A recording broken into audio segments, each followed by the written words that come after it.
there, everybody. Hope you're all well.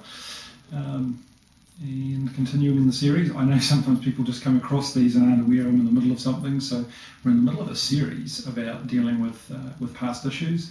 I'm a property investment educator and investor, and find more and more that people are affected by our past and our mindset and things. And so that sets up issues that affect our ability to invest. So I'm running a series at the moment on how to deal with some of those issues. If you visit my website, www.massiveaction.co.nz is my website, or if you go to www.massiveaction.tv, that is my video blog site, and just scroll back a few days, you'll see in the written blog when it changes to catch up with the series. So we've gotten to a point of I've finished explaining about forgiveness and unforgiveness, and yesterday I asked you to do two lists. One was of those things that have happened to you that come to your mind, and one is those things that you know that you've done.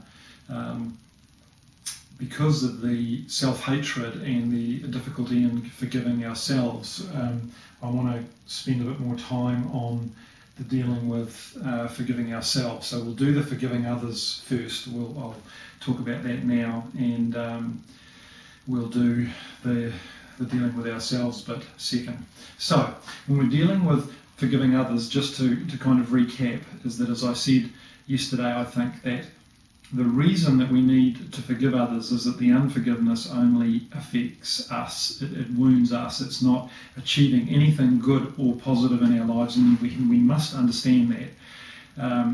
And that's why we need to choose to exercise our wills, to be willing to forgive somebody who's done something to us, because it will release us from negative energy.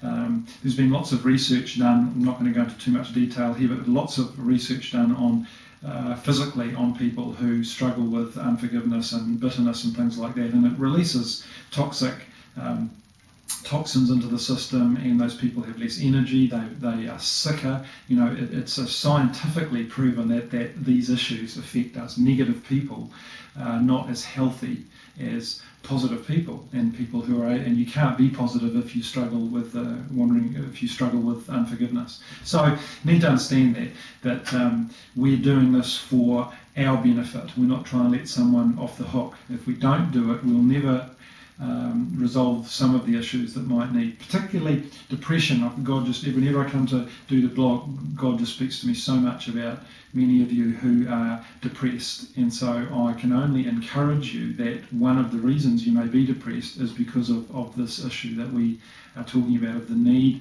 to forgive another person. The other thing, which is a foreign concept perhaps if you're not a Christian, is that we do things that are wrong, irrespective. If I asked you, do you think you're a good person, most people would say yes. But that depends on what standard you live by. So the fact that you might not, cheat on your wife, or rob banks, or you haven't murdered anybody, it's like, well, therefore you're kind of comparing yourself with a level of things that are wrong, or with a level of sin. But in reality, we all have things in our life that we shouldn't do, and the Bible says that, for example, we think that if we haven't had sex with somebody, if we're married and we haven't had sex with another person, we haven't committed adultery, then we're okay. But Jesus said that if you look at another woman and you think about having sex with her, you've effectively done the same thing.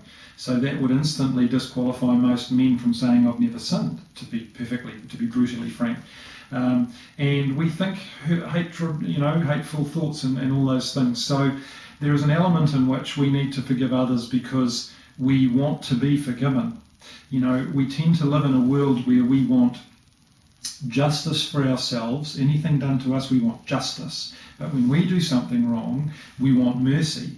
And you can't have both. You've got to pick one. Either the world is just, or your life is just, or your life is merciful.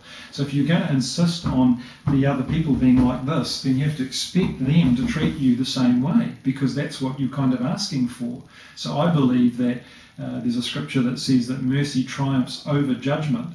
And so I'd rather be merciful to people and and forgive them, if you like, than insist on my rights. I've got two. I'll just digress for a minute because it really illustrates the point well. I've got two situations at the moment or recently that really show this well because they're in a business sense. I was involved in a company. I established a relationship between a client and a company that I was with that had the potential to be very successful and profitable. Due to some issues with the organisation that I was involved with, I stopped being involved with them in that relationship that I had set up and introduced both parties and also introduced a person to manage the process. It went on and it was fine. I left. There were things I was promised that never happened, and it all got hard work. So I just chose to forgive them and move on because I believe that if I do that, then good things will happen. So roll the clock forward a couple of years.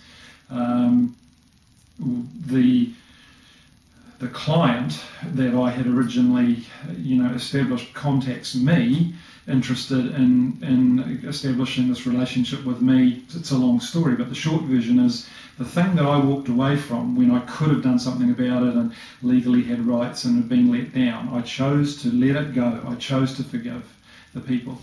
Now that the exact thing that I walked away from, the positive side of it, has now come back through an entirely different avenue and is going to be much better and much more profitable and just better all round. And I'm in another situation where we were having financial demands, if you like, being put on me from somebody that was unreasonable.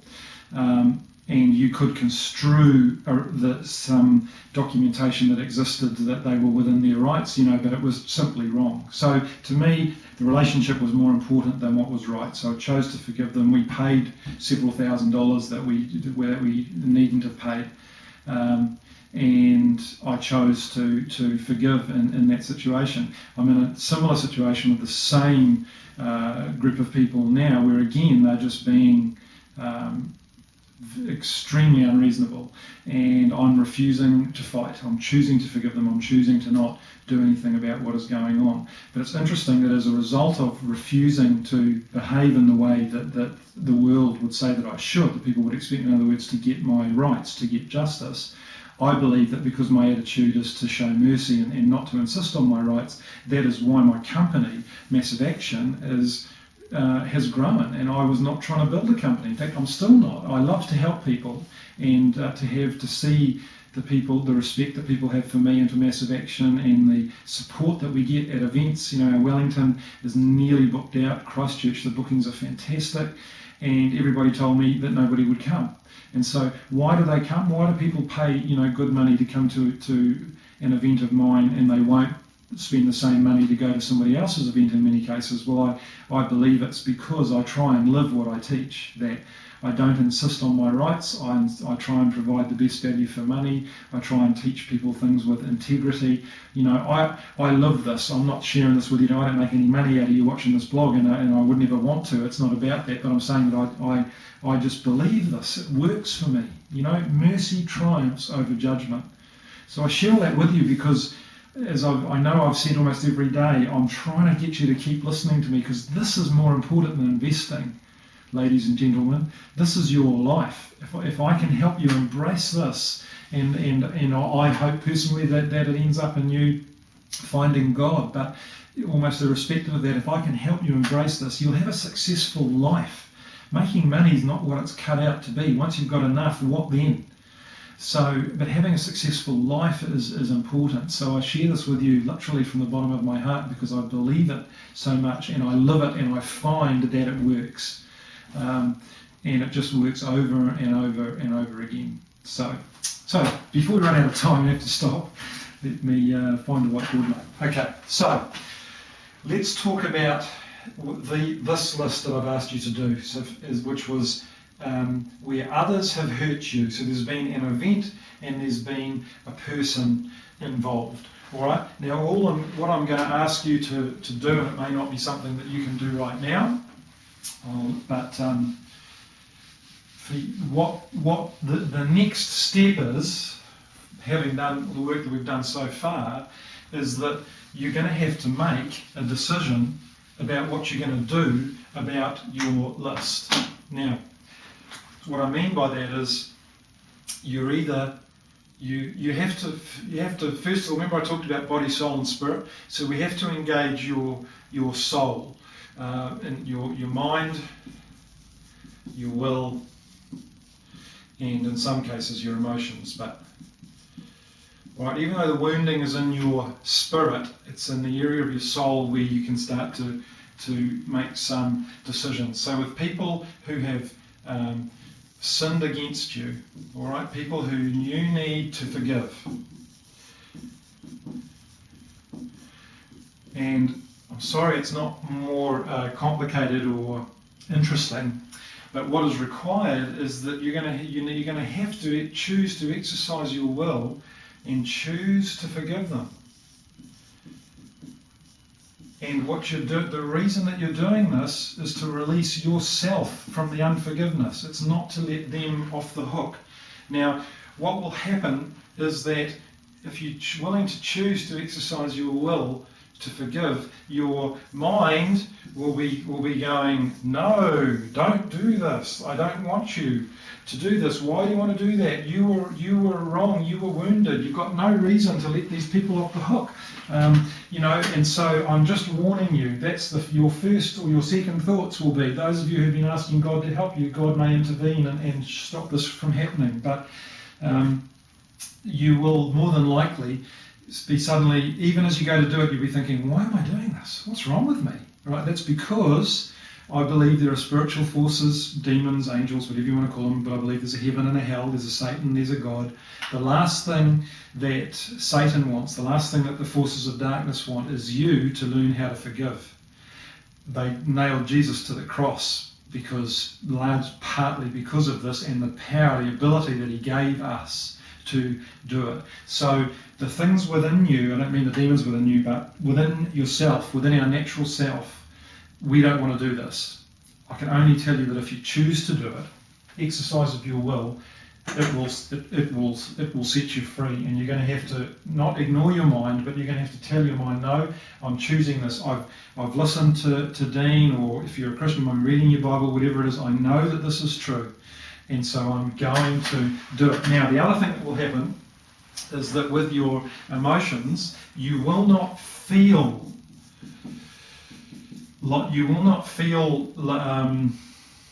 won't feel forgiveness. Forgiveness is not a feeling, all right? You're not going to, in some cases you will. I should probably qualify this because it's important. In some cases you will forgive somebody, and a bit like I explained a few days ago about the arthritis leaving this person, that you'll forgive somebody and you'll go, and you'll feel like a weight has been taken off of your life and off of your shoulders. But for some of you, you're choosing to say, I forgive this person, and you won't feel anything. That's okay.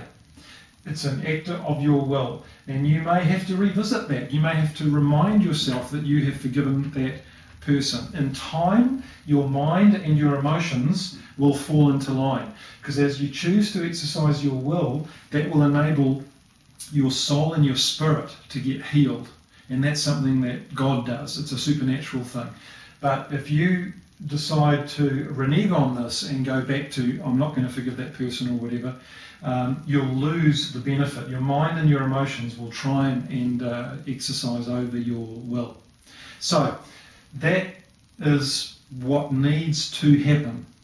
Now, probably gone on a bit, so I'll finish this off tomorrow. But what I want you to maybe have a bash at, and we'll go into some more detail tomorrow. And if those of you who are doing this, if you're really struggling, please email me between now and tomorrow night, depending on when you watch this, if you've got anything really specific, and I'll address it in the next couple of days. But what you need to do is look at your list.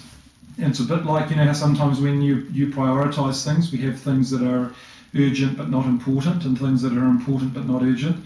So have a look at your list, and it's really up to you. If you're struggling with the whole thing and you're just like, oh no, pick what you think is the least important thing, or the least grievous sin against you. And so just you've got your list. This is the event. This is the person. Say, I choose to forgive this person for that event that they did to me. I refuse to harbour unforgiveness against them anymore. I release them from my judgment, from my need to control them. I set them free, and I know in doing that I set myself free. And if you choose to, you can say, God, help me. I want to forgive this person, and I need your help to do that. Do that and go through the list. If it's not such a struggle for you, pick the people who you feel the most offended against. And in many cases, your emotions may well, kick in. You might feel lots of people cry for a long time. That's okay. You might get angry as you think about it. That's okay.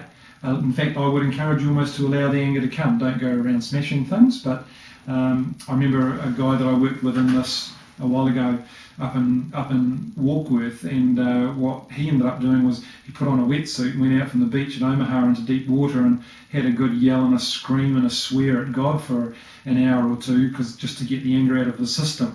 But when he did that, because he actually got it out, he was able to come back to shore and forgive the person that he was trying to forgive. So don't be afraid of your emotions coming up. Keeping emotions bottled up is another toxic thing that we will talk about in another part of this series. But that's what I'm gonna. Well, if you want your life to work better and it's not, this is what you need to do.